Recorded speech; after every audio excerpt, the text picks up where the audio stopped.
We hold these truths to be self-evident, that all men are created equal, that they are endowed by their Creator with certain unalienable rights, that among these are life, liberty, and the pursuit of happiness.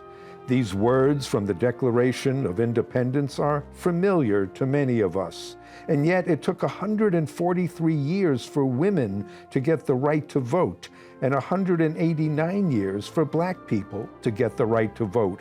And still today, life, liberty, and the pursuit of happiness are still only words for many people.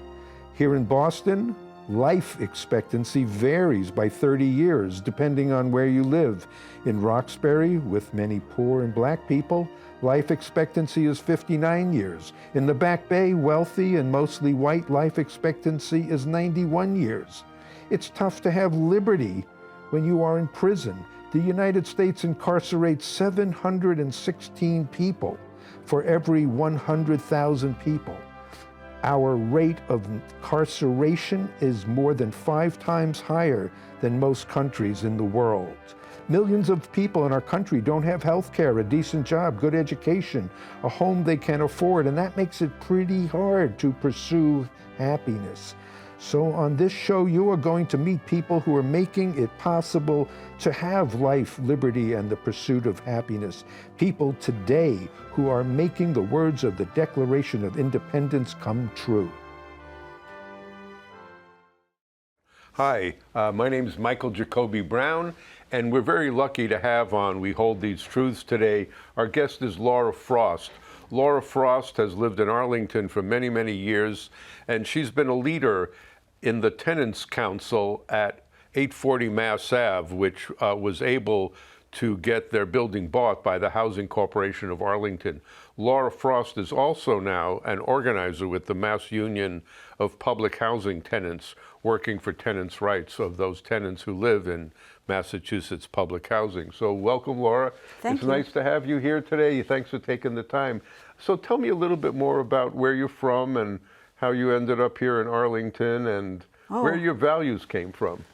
I've had a very circuitous route on all those fronts. Okay, that's great. I was born in Michigan. I grew up in Western Michigan, in Grand Rapids, in Gerald Ford country. And my family was very conservative. And at that time, we didn't participate in politics much. And I went to the University of Michigan, and then I got married and went to Peru because my then husband was Peruvian. He still is, but I'm not with him. And so after that, we came to Boston for a couple of years. And he went to the Harvard Business School, and I worked in the Harvard Music Department. Oh, really? Yes. You're a musician? No, but I did the public relations for the Harvard Music Department sponsored lectures and concerts. Wow. And in fact, I had to work with Leonard Bernstein during the Norton's lecture series when he came. Wow. That tells you how far back I go. That's great. But, and after that, we moved a little bit more and then we moved to Venezuela for 3 years. Wow. And then we went back to Peru. Right, so obviously you speak Spanish now. I do. Helps. So tell me a little bit more. So you ended in Arlington at 840 Mass Ave, owned by then the Torrington Corporation, as I understand it. Well, when I first moved there, it wasn't owned by Torrington. It was owned by a family whose name escapes me right this minute. That's okay. But they owned it for decades. There were 2 brothers, and they owned the property. And there are 2 buildings, not just 840. It's 840, 846, and there's a house behind it they also owned. Wow. My understanding was that they bought that house in order to get more parking because it had a big lawn, in order to get more parking for the 2 apartment buildings. But when I moved there, they owned all of that. Wow. And I decided to move to Arlington because I was actually thinking of Cambridge, but I moved to Arlington because I had to get out of my house. And then I liked Arlington a lot, and I loved the building, and it had needed repair, so I did them myself. Yeah, that's amazing. So you're the landlord's dream. Yeah. So so you've been at 840 Mass Ave now for over 20 years. That's 22 true, 22 years now. And after Torrington bought it, there were a lot of problems, I understand. I wonder if you can describe what happened as a tenant there and what your experience was and the experience of the other tenants. Well, when the buildings went on the market, we didn't know they were for sale. I kind of guessed, but we didn't know for sure. And when Torrington Properties took over in the end of 2019, more or less, and in the beginning they sent us letters saying, "Oh, welcome to the Torrington family. We hope you'll be happy here, and we want you to stay." Blah blah. And so, but the previous owner had not given us leases. They had all along, and then suddenly they stopped. That's what made me think that it was for sale. And so we didn't have a lease. And of course, the reason for that was it's easier to sell a building where the tenants don't have leases. Right. And so we didn't have a lease. And then Torrington took over, and they didn't want to have us at the same rents we were at. They never expressed this, but it was pretty clear. And so they didn't give us leases either.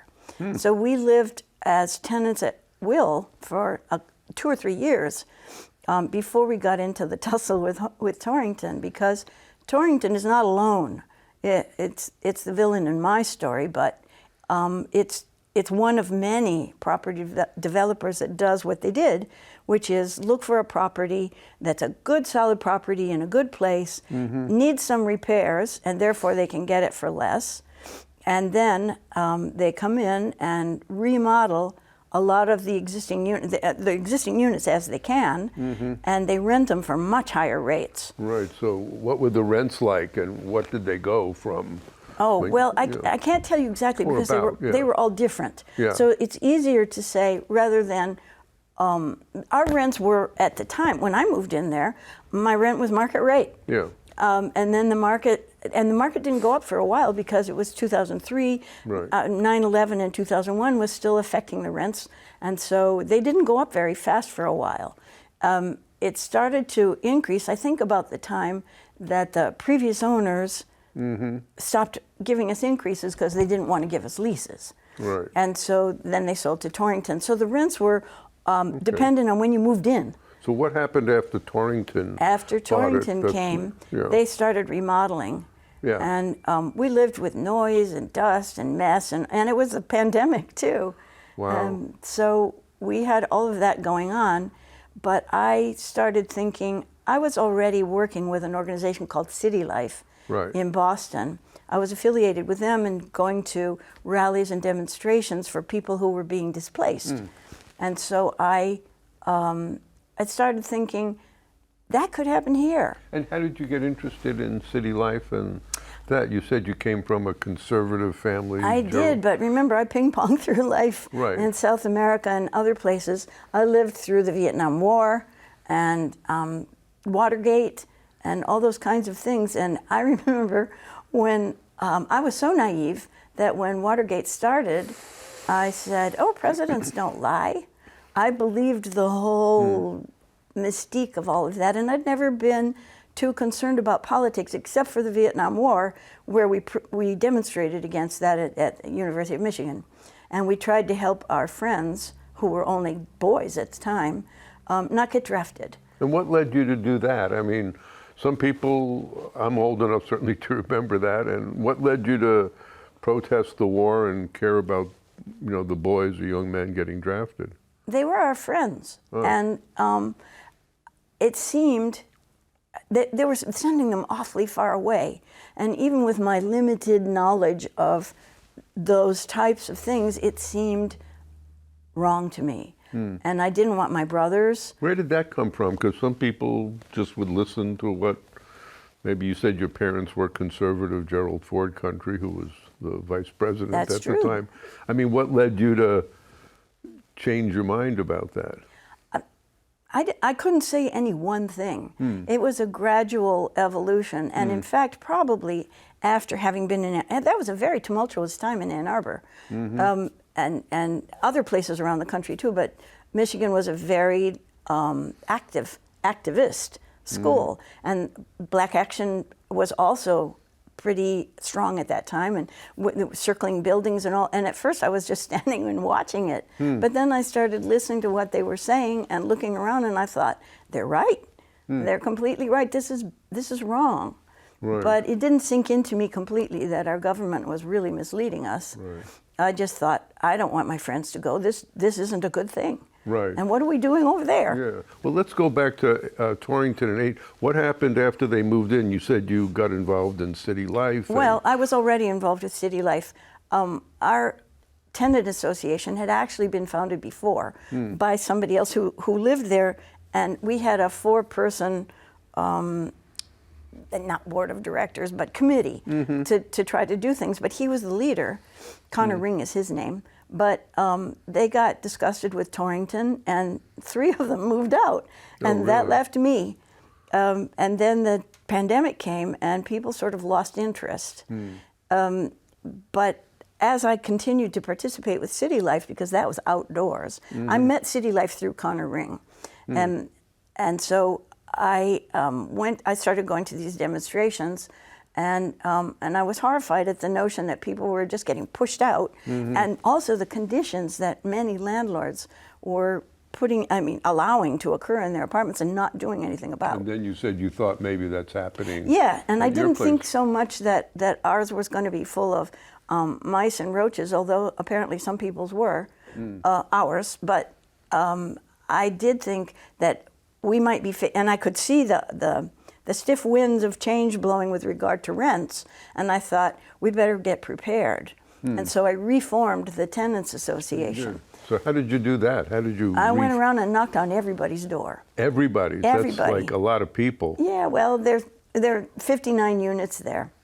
Wow. So I knocked on everybody's door. I had help. One of the first people I knocked on her door lived right above me, and she lived in a remodeled apartment. But she was an activist by nature. And she said, oh, I'm going to help you. And she was only 26 years old. So I thought it was a good team to have an older person and a younger person. Right. And we went around and knocked on doors. And what was that like? What was the response when you knocked on the doors? It was mixed. Yeah. And it always is. And it was the same response that I had the first time Connor Ring came to knock on my door. Because somebody who you don't know knocks on your door and says, hi, I'm here to help you, or something. And what they're proposing is that potentially you might defy your landlord, or stand up to your landlord, or do something.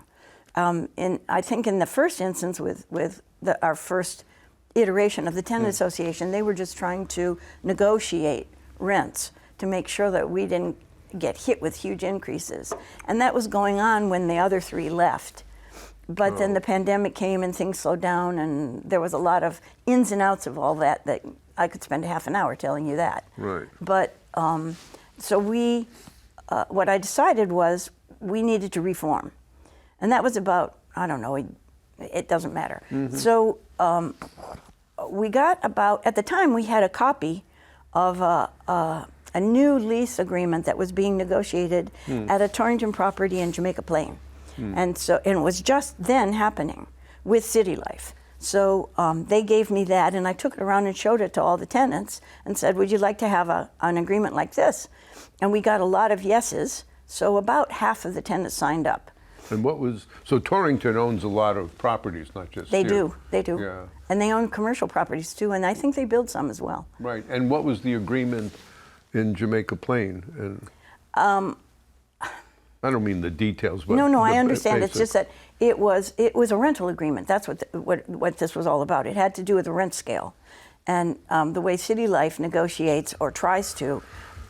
They have a whole pattern to what they do. Right. And the idea was to get a graduated, first agree on a base level rent, and then get a graduated increase schedule that's agreed upon for 5 years. So then that allows the people who are living there to be more secure and to be able to plan. Right. And And was Torrington raising rents after the pandemic? Oh, yes. And what were they raising rents at? What kind of rates? And what Well, were the what other they problems? were doing in the beginning was remodeling apartments that vacated or were already vacant when they acquired the buildings. And they would, well, they did a whole bunch of stuff. So they remodeled things and they rented them for almost double. Like what? What were the numbers you recall about? You're not sure.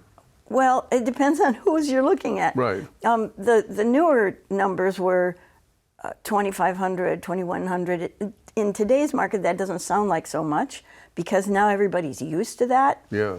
But that's a lot. That's a lot. Yeah. And besides that, we were coming from a different place, and we came from a system where increases were based on what you were paying now, and then a percentage on top of that, et cetera, et cetera. And all of a sudden, it looked like we were in danger.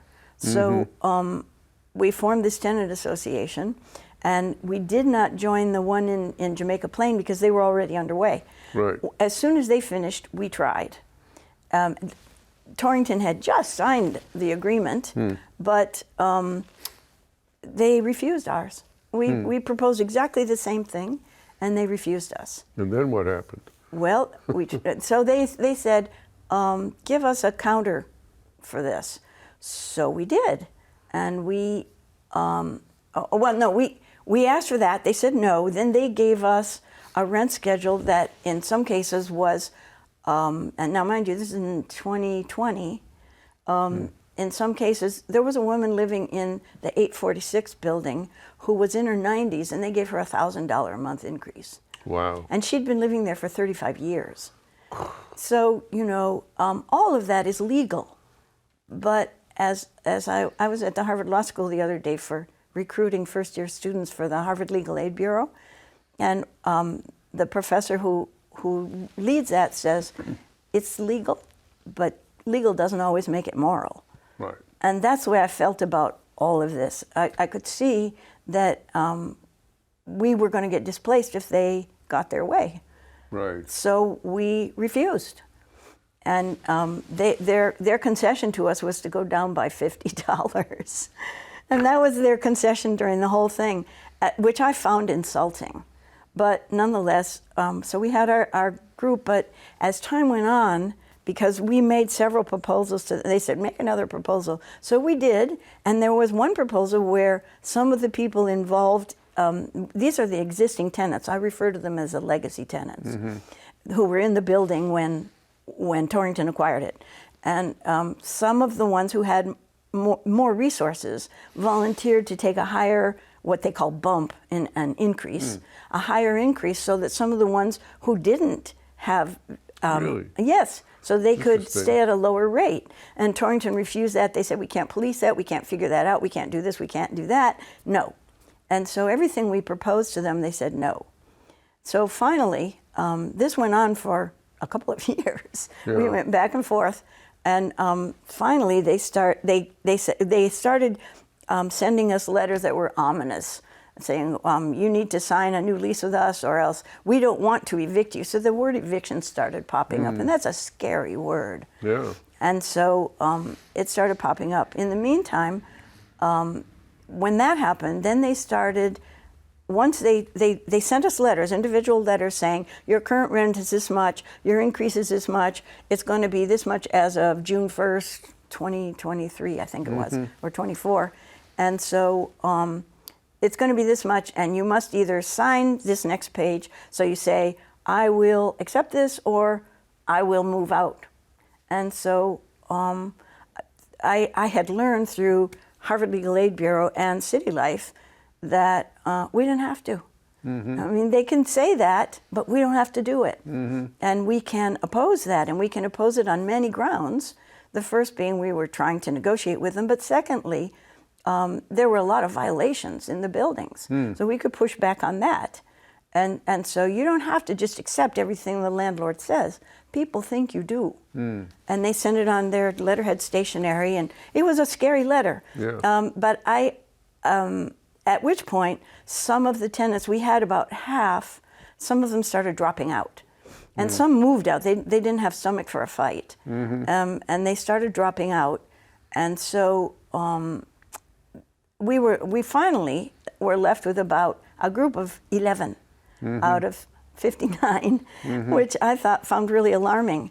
But it turned out that it was enough. And the way I tell this story when I give a speech about it is to say, this is a story where 3 old ladies and 8 immigrant families wrestled a $1 billion property developer to the ground. Right. And the reason I say it that way is because we're not really old ladies by the typical definition. But the reason I say it that way is to illustrate how it is that an unlikely group that appears to have no power could stand up to a property developer like that and actually prevail. And what would you say worked? The 3 old ladies and the 8 immigrants? We had some help from other tenants, but we held a rally in front of the building. Yeah, I was there. And as the tenant leader, given that one of our I call them the resistor group, but one of them was disabled and she couldn't do very much, but she was strong in calling and in sticking with the support. And then we had these immigrants, most of whom are citizens, but they come from places where they may not be allowed to do what we were doing. And so they were really nervous about it, but I had my list and I emailed them constantly, telling them what their rights were and what we could do and how we could stand up and encouraging them that our unity was our strength. Yeah. And it was. And Torrington tried to pull us apart.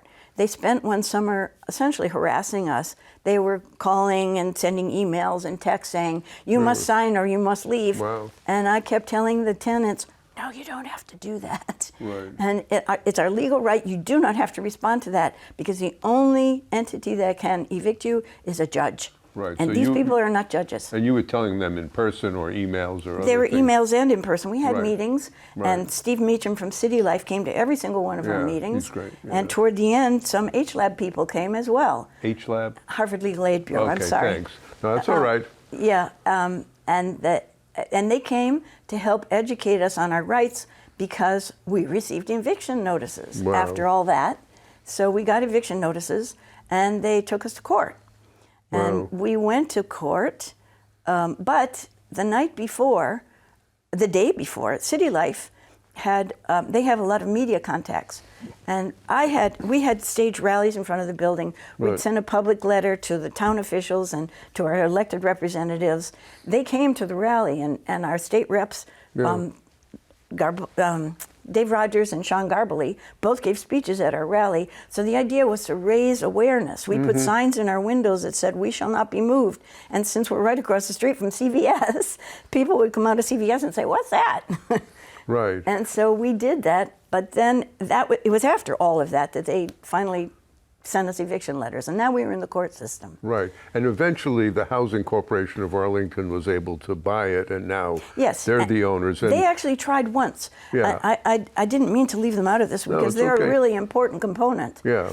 And they'll be disappointed that I didn't bring them up sooner. No, I'm bringing them up. And just briefly, how did that happen? How did they? Well, because that's a complicated. City Life, yeah. Steve Meacham of City Life, knew the executive director, Erica Schwartz, Right. and he had worked with her before, and so he suggested that I contact her to see if they might like to acquire the buildings. We tried that in 2023, and they did try, but Torrington either quoted a price that was too high or didn't negotiate. I don't know precisely what happened, but Erica told us it's not going to work.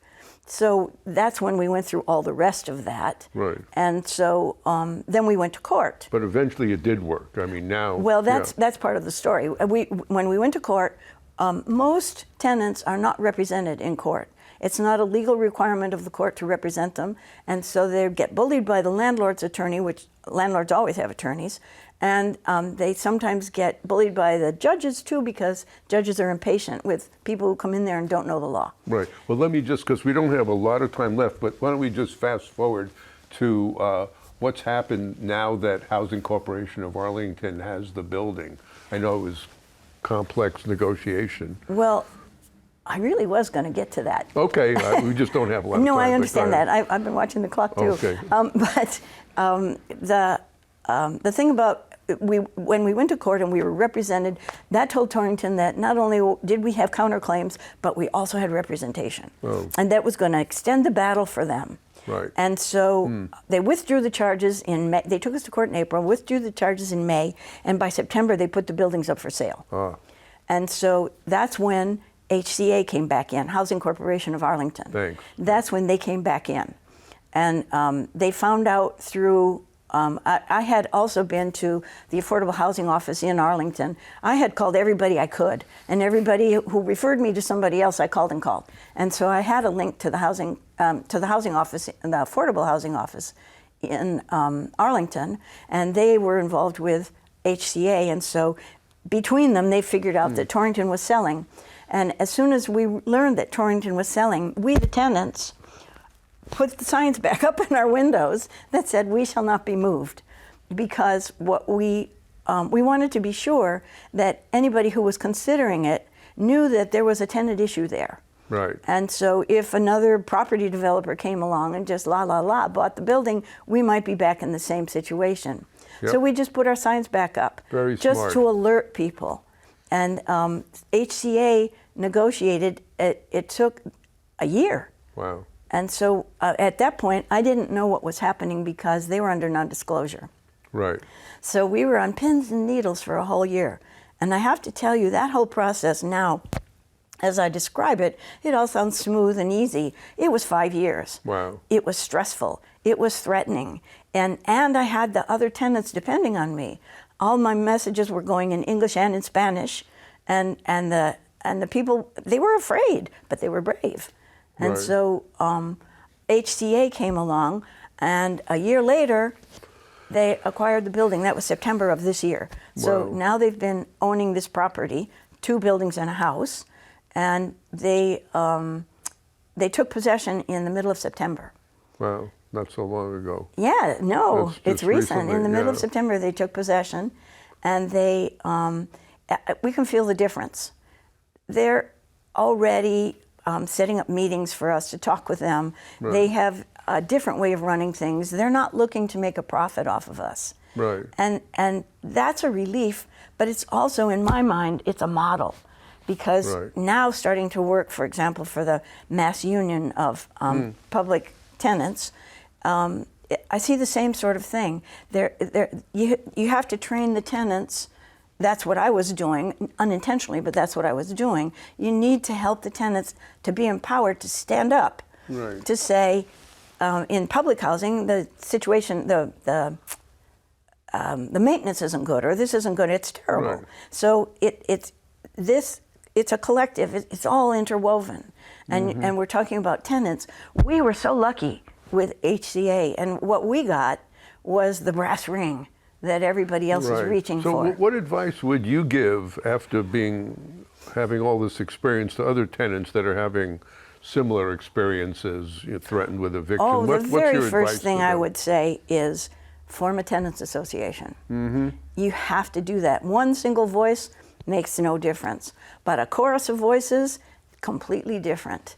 And it's partly because it's inconvenient for the landlord in terms of what you're pushing against, and it's also because you get a lot more attention when there are a whole bunch of you. And you can make more noise, and you can make a much bigger splash. So the first thing you have to do is form a group. You need a tenants association, whether it's public housing or private housing. It's the same thing. And you did it by knocking on a lot of doors. I did, yeah. And someone had knocked on your doors. Someone had. And Right. my first reaction when they did that was, "You want me to do what?"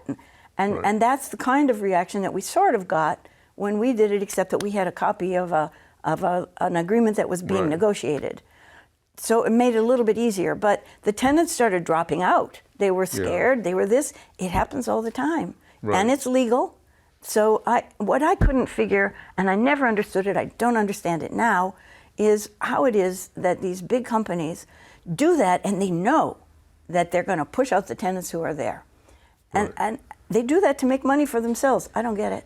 Yeah. And I know Well, that sounds naive, but, No, but- it doesn't compute for me. Well, thanks for telling us. This is Laura Frost, now an organizer with the Mass Union of Public Housing Tenants, and for years was a leader at 840 and 846 Mass Ave, a building now owned by the Housing Corporation of Arlington, thanks to the organizing that Laura and other people did here in Arlington. So thanks for being on the show, and thanks for all the work you have done and are doing. Oh, thank you. And so, thank you. Thanks for helping me showcase it.